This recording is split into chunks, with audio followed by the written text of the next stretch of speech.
प्रिय विद्यार्थियों, हम मध्यकालीन भारत का इतिहास पढ़ रहे हैं और मध्यकालीन भारत के इतिहास के अंतर्गत सल्तनत काल का अध्ययन कर रहे हैं। और सल्तनत काल के अध्ययन के दौरान हम यह निर्णय कर चुके हैं कि भारत में दिल्ली सल्तनत का वास्तविक संस्थापक कौन था। हम इस नतीजे पर पहुंचे कि भारत में दिल्ली सल्तनत का वास्तविक संस्थापक इल्तुतमिश था। भारत में दिल्ली सल्तनत का वास्तविक संस्थापक इल्तुतमिश क्यों था?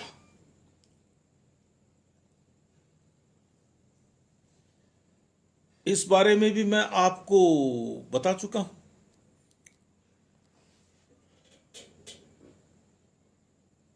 मैंने अनेक तर्क रखे थे कि इस वजह से इल्तुतमिश को दिल्ली सल्तनत का वास्तविक संस्थापक माना जाना चाहिए। एक तर्क का मैं दोहरान करना चाहूंगा। उस तरफ लोगों का ध्यान जाता नहीं है, और जाता है तो आधा जाता है, आधा। इल्तुतमिश दिल्ली का वह पहला सुल्तान था जिसने सल्तनत के स्थायित्व की चिंता की, अपने उत्तराधिकार की चिंता की। और खास बात यह है कि जब उसका प्रिय और योग्य पुत्र नासिरुद्दीन मारा गया तो उसने अपने नालायक पुत्रों को अपना उत्तराधिकारी नहीं बनाया, उसने अपनी योग्य पुत्री रजिया को अपना उत्तराधिकारी घोषित किया।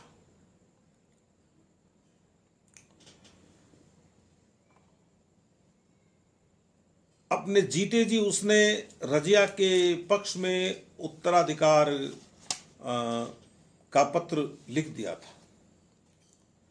अमीरों ने बहुत थोड़े से विरोध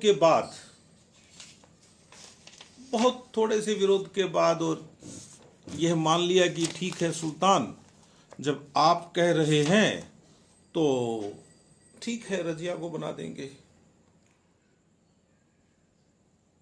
लेकिन वे नहीं चाहते थे कि एक औरत सुल्तान बने। इल्तुतमिश के मरने के बाद उन्होंने अपना वादा नहीं निभाया और उन्होंने इल्तुतमिश के पुत्र रुकनुद्दीन फिरोज के नाम से सुल्तान बना दिया। यह तय है कि उस समय सुल्तान कौन बनेगा, यह फैसला सरदार करते थे। तो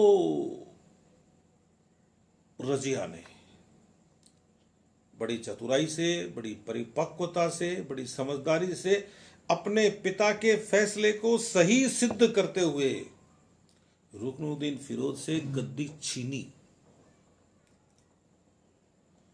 लेकिन 1236 से 1240 ईस्वी के बीच में रजिया का, सुल्तान रजियतुद्दीन का जो कार्यकाल रहा वह बड़ा संघर्षपूर्ण था। यह तो तय है कि जो सुल्तान बनेगा उसे संघर्ष तो करना पड़ेगा। और फिर मैं रजिया के लिए यह बात क्यों कह रहा हूं? मैं रजिया के लिए यह बात इसलिए कह रहा हूं कि इतिहासकारों ने यह एक अवधारणा चला रखी है कि रजिया योग्य थी, रजिया समझदार थी, रजिया योद्धा भी थी, लेकिन वह सफल इसलिए नहीं रही, उसे कष्टों का सामना इसलिए करना पड़ा, उसे संघर्ष इसलिए झेलना पड़ा कि वह एक स्त्री थी, एक औरत थी। रजिया का स्त्री होना उसका दुर्भाग्य था, यह कहा गया। यह बात एक सीमा तक सही भी है। रजिया की बात अपन कर चुके हैं। बड़े दुर्भाग्यपूर्ण तरीके से उसके शासन का और साथ ही उसके जीवन का अंत हुआ। रजिया के बाद में उसके भाई बहराम शाह को गद्दी पर बिठाया गया। वह अमीरों के हाथों की कठपुतली था। वजीर के पद पर मुहज्जबुद्दीन था और नायब ममालिकत वह था इख्तियारुद्दीन ऐतगीन, और सत्ता ऐतगीन के हाथ में ही थी। इस ऐतगीन ने सुल्तान की बहन से विवाह करके अपनी शक्ति को ज्यादा बढ़ा लिया था। बहराम शाह को यह पसंद नहीं आया। उसे लगा कि यह तो मुझे मारेगा, तो उसने इस ऐतगीन की हत्या करवा दी। लेकिन सुल्तान का जो आश्रय था सरदारों में, वह खत्म नहीं हुआ। उसकी जगह एक अमीर हाजिब था, बदरुद्दीन सुकर, उसने ले ली। मतलब ऐतगीन की जगह सुकर आ गया। अब वह तो जो साथी सरदार हैं उन पर जुल्म ढाने लगा, अपनी मनमर्जी करने लगा, तो सरदारों ने उस सुकर को भी मरवा दिया। बहराम शाह के समय की एक बात को याद रखिए कि उसके समय मंगोलों का आक्रमण हुआ मुल्तान पर। मुल्तान का जो गवर्नर था उसका नाम था करकश। वह राजधानी छोड़कर भाग गया। लेकिन मंगोल सिर्फ लूट मार करके चले गए, आगे नहीं आए। लाहौर को उन्होंने बहुत बुरी तरह से लूटा था उस समय। जो शमसी कुलीनों का वर्ग था, कौन थे शमसी कुलीन? इल्तुतमिश का पूरा नाम था, पूरा भी नहीं था लेकिन उसके नाम का एक हिस्सा अपन बोलते नहीं है आमतौर पर, वह था शमशुद्दीन इल्तुतमिश।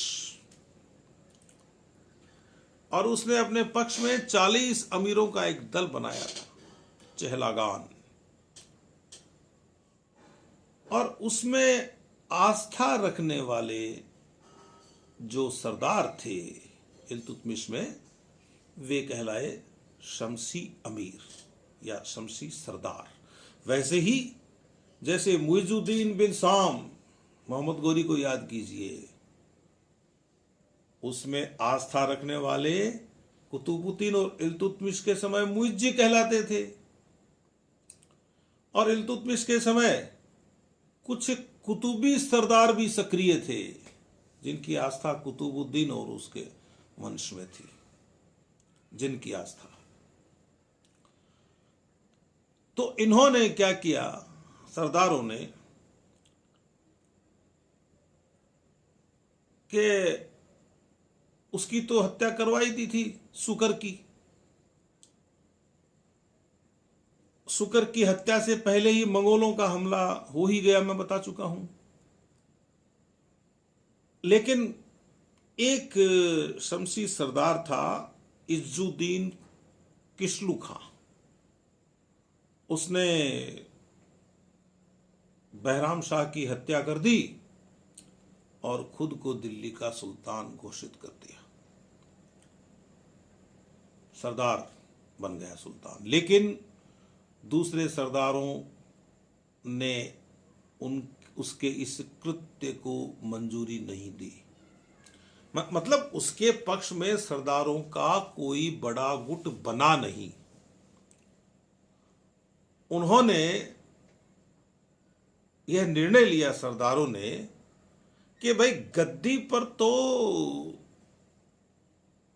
इल्तुतमिश का वंशज ही बैठना चाहिए, बैठेगा। और उन्होंने रुकनुद्दीन फिरोज के बेटे इल्तुतमिश के पोते अलाउद्दीन मसूद शाह को गद्दी पर बिठा दिया। 4 वर्ष तक रहा, 1242 से लेकर 1246 ईस्वी तक, लेकिन वह नाम मात्र का शासक ही था। ऐसा उसने कोई काम नहीं किया जिससे ये लगे कि वह एक सुल्तान है। वह तो मलिक नायब कुतुबुद्दीन हसन गोरी के हाथों की कठपुतली था। जो मुहज्जबुद्दीन था वह अब भी वजीर था, बाद में मुहज्जबुद्दीन को हटा भी दिया गया। लेकिन एक नाम आपको याद रखना चाहिए इस समय, वह नाम लगातार सक्रिय है अपने काम में। इससे पहले भी वह नाम है एक सरदार बलबन का। वह चालीसा का मेंबर था,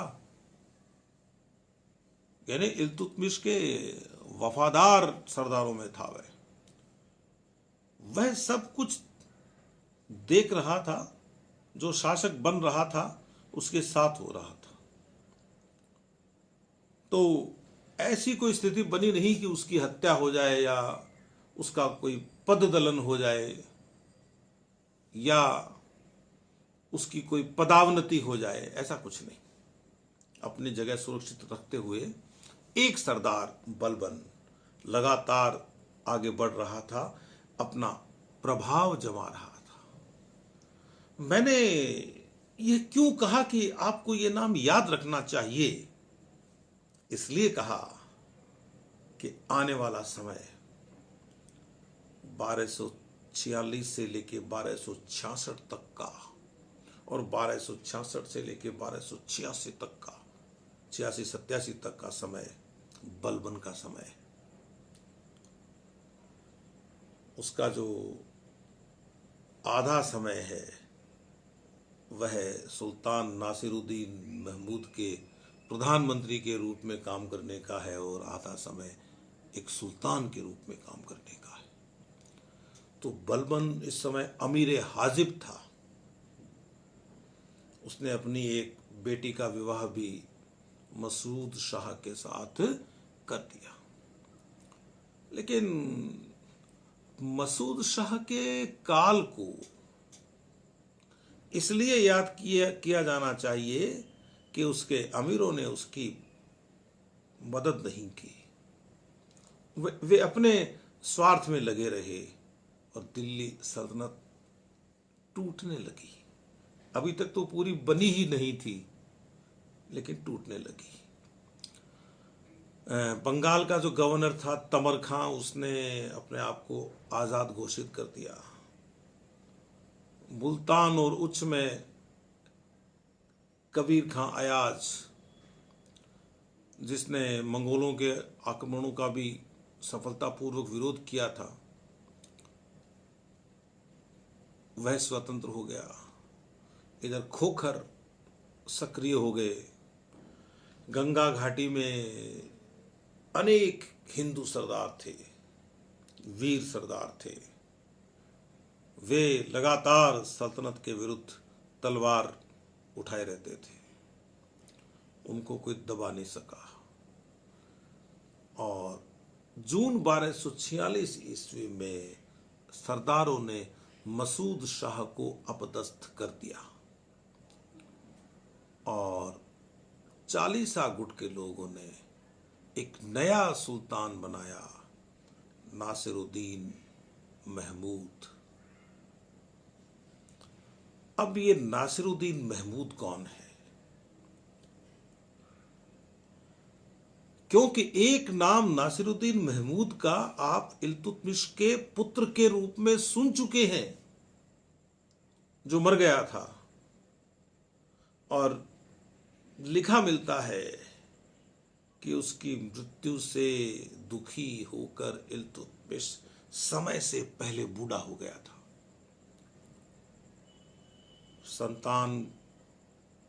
संतान के जाने का दुख किसी को भी बूढ़ा कर सकता है, चाहे वह कोई सुल्तान हो, चाहे वह कोई आम आदमी हो। तो उत्तराधिकार की चिंता हुई थी उसके मरने के बाद में। पहले तो नहीं थी कि यह बनेगा उत्तराधिकारी, तो मैंने आपको बताया था सारा प्रकरण आपको, रजिया वाला। अब यह नासिरुद्दीन महमूद कौन था? इतिहासकारों का एक वर्ग कहता रहा कि यह इल्तुतमिश का सबसे छोटा पुत्र था, सबसे छोटा,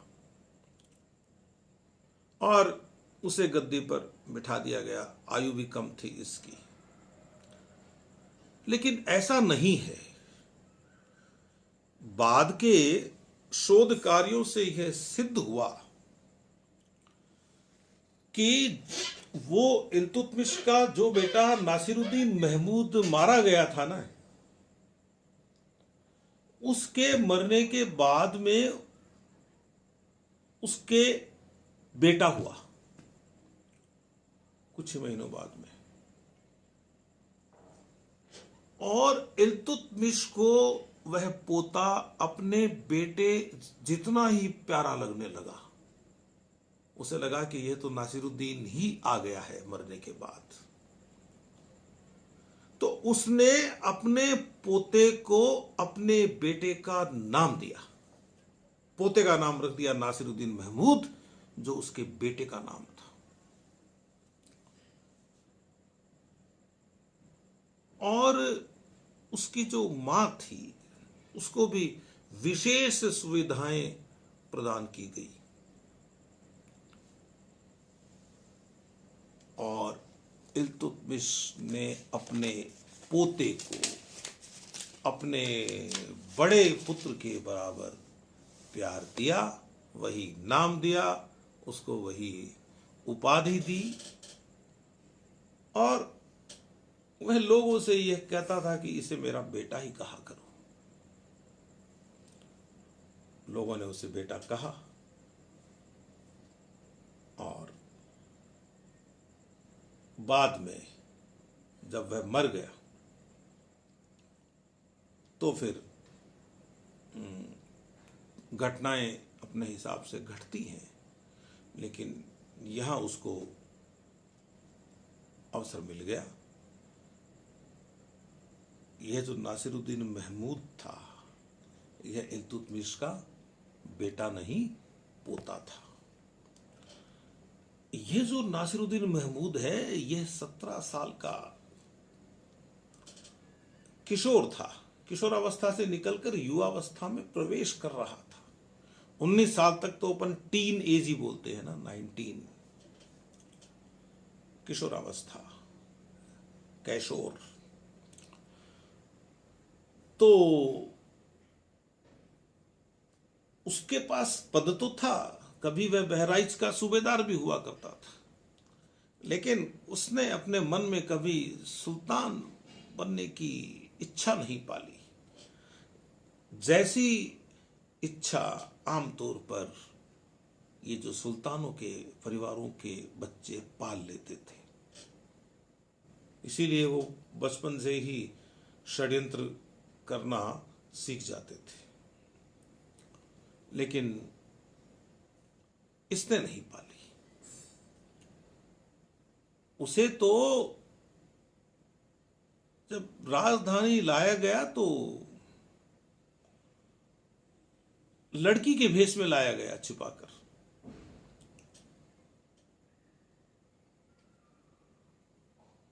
मसूद शाह की भी हत्या हो गई थी बाद में, तो मसूद शाह की जगह उसे लाकर गद्दी में बिठाया गया, गद्दी पर बिठाया गया।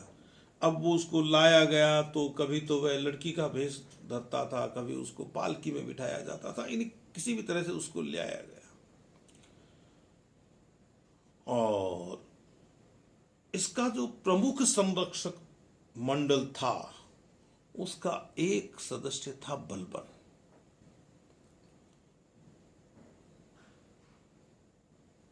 और यह जरूर है कि मसूद शाह की हत्या में बलबन शामिल नहीं था। वह ऐसे कामों से अपने आप को बचाता आ रहा है, यह ध्यान रखना, क्योंकि यह प्रश्न फिर उठेगा जब नासिरुद्दीन महमूद की मौत होगी, तो फिर यह प्रश्न उठेगा कि कहीं बलबन ने तो उसको नहीं मरवा दिया। तो उस समय बात फिर करेंगे, दोबारा बात करेंगे अपन। अभी तो आप इतना समझ लीजिए कि नासिरुद्दीन एक पढ़ा लिखा, तो जितनी उस आयु में पढ़ाई होनी चाहिए थी उतनी पढ़ाई किया हुआ और बड़ा ही सभ्य सुल्तान बना, सीधा साधा, प्रपंचों में नहीं पड़ने वाला।